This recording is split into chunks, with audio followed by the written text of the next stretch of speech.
yaqinlariga xabar bering. Xo'p, doktor qarab oling. Qani tur.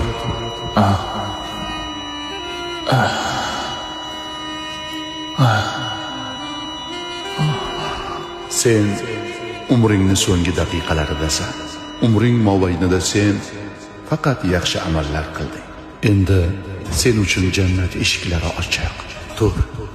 Men bilan ketasanmi? Men jannatga kirishni umr bo'yi orzu qilganman.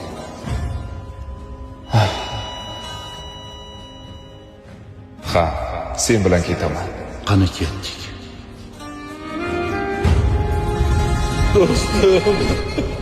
To'xta. Kimningdir yig'i ovozi eshitilyapti. Bu seni do'sting.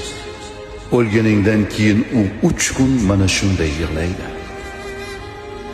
Do'stim, u eng yaqin do'stim edi. Ha mayli, sabrli bo'lsin.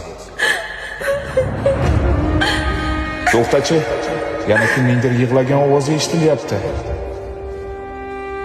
Bu esa ayoling. O'lganingdan keyin u 40 kun aza tutadi.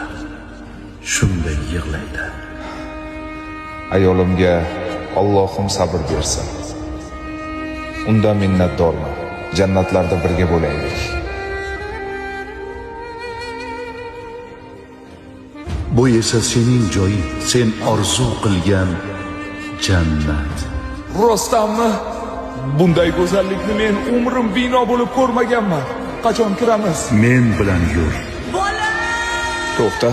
Tashlab ketma, bola! Bu kimning faryodi?